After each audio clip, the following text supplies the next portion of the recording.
Hello, my name is Bina Raskin, and I currently live in Larchmont, New York. That's about 30 minutes north of Manhattan. And I recently moved there from North Carolina after living there 20 years. When I was in North Carolina, my career was in the mental health field, in public mental health. I'm a master's licensed psychologist there, on master's level. And so I did everything from families, individual therapy, groups, community. And the last several years in my mental health career, I did community education, community outreach, community relations. So I never worked in the Jewish community, but with my wife studying to be a rabbi, I said, I'd love to work in the Jewish community, and we can be on the same rhythm and see what that experience is like. So when I moved to New York last year, I ended up networking with the local synagogue that I began to affiliate with, and then I landed this job as a director of Mosaic of Westchester. And we are a new Jewish organization in Westchester County, New York, and our main vision is full LGBTQ inclusion in Westchester County life, Jewish life. So my role is to work with 50 of the synagogues that are there in Westchester County, and I'm working with the rabbis, educators, to try to help them become more welcoming at their synagogues, help them with educational curriculum, maybe help them change it to become more welcoming and more integrated. I also work with LGBT engagement, so I'm working with individuals, families, seniors, youth, anyone who identifies as LGBT to help them find an access into the Jewish world. A lot of them had felt maybe disenfranchised or not welcome for so many years. They're like, I can't even imagine going to a synagogue. Well, maybe perhaps if they become more welcoming at these synagogues, they would want to join in. Or maybe they don't want even access a synagogue, but they want to do more cultural or social events together. So we set up things like we're having a brunch when I get back into town. So part of that is a bunch of people that identify as LGBT, we're going to meet together socially. So we're Jews and we're gay, but we get to meet together and people feel that sense of community. I probably in my life identified more as bisexual because I dated both men and women. I was mostly sort of closeted in a way for most of my early adulthood because I was experiencing, I have these feelings towards women, but I'm also dating men, and so I had some confusion, I would say, and some struggle until I met the right women, and I did open up to some friends because I lived out in Western North Carolina, which is a very rural community, so I actually sort of kept not only my sexual identity hidden because I wasn't sure how people would respond, I also sometimes would keep my Jewish identity hidden because some folks there never even saw a Jew, and I felt like they would think I have horns and all that negativity around that. So I had some struggles with that. But as I moved through life and matured and grown, I met my wife 5 years ago at a synagogue in Chapel Hill, North Carolina.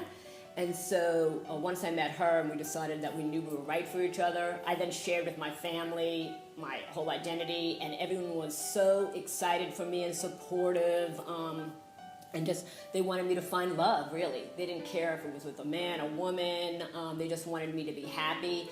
So really, coming out's been a good process for me. You have to still come out though, like not everyone knows.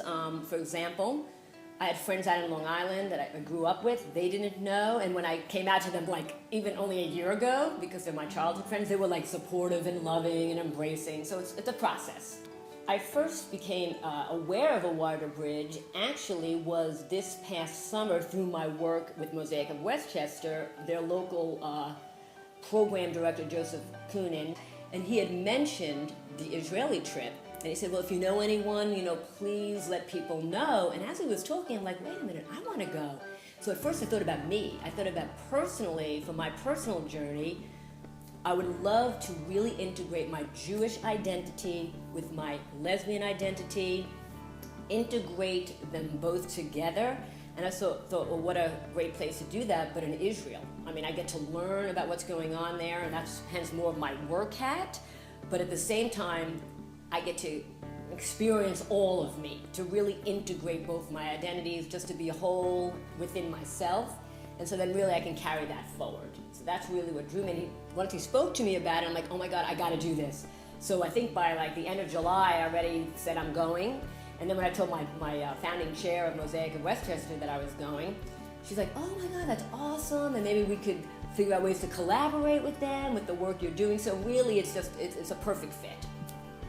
So my experience with Israel, I have to say that I really, up until last summer, and I'll explain that in a moment, I did not really have a relationship with Israel. I didn't really think about it that much. I mean, I thought about it some, but I didn't really feel I was relating to, or Israel was relating back to me. So last summer I had this opportunity to spend 2 months in Jerusalem because my wife, Jema, got accepted to rabbinical school, and they offered a scholarship to come early and learn in an Ulpan so she can improve her Hebrew. So I went with her. We had just got married in our local synagogue, conservative shul in North Carolina. So that was like our study moon, I always call that. So anyway, I spent 2 months in Jerusalem, and I went to the conservative yeshiva, I did an Ulpan, I studied, I traveled, I had so much time. I walked 300 miles that summer. I even volunteered at a dementia clinic called Melabev for 3 weeks. So I really fell in love with the people, the land, the history, just the connection. Suddenly I actually had a personal relationship with Israel that I couldn't even describe. So spending 2 months in Jerusalem, I really got to know it well. I had a lot of time on my hands because my wife was really studying hard, so I just hung out in the old city for like over 15 to 20 days. I took tours. I actually ended up bringing rabbinical students on the tours because I really learned about what was going on, and it was just really fun. So like I said, beforehand I had no relationship with Israel. After Jerusalem, I cannot explain it in words, it doesn't make sense intellectually. I felt a heartfelt relationship, and when I came back to the States and folks were talking about Israel, or I read about Jerusalem in the Torah, my heart would beam, and I just had this glow inside of me that again could not be described by words. So, hence we might have to come back here to live a year, because to live in Israel a year is part of Jema's rabbinical studies requirement. But I thought that would be another year or so, and when the Wider Bridge opportunity came, I just felt I have to do this. We didn't have an opportunity to go to Tel Aviv during that time, so I was like, wow, how cool to be able to go to Tel Aviv and experience Israel through an LGBTQ lens, which, as you know, fits me perfectly, not only for my journey, my personal journey, but as well as my career journey. So all of it just was a perfect match for me, and so this really just deepens my relationship with Israel. I'm going to have the experience of working with the community and speak about my experience and help the communities learn about what's going on here. So already I'm meeting with some Hillels when I get back. I already have that lined up, so that's lunch and learn. So I'm just really excited to integrate everything I'm doing and give back to the community.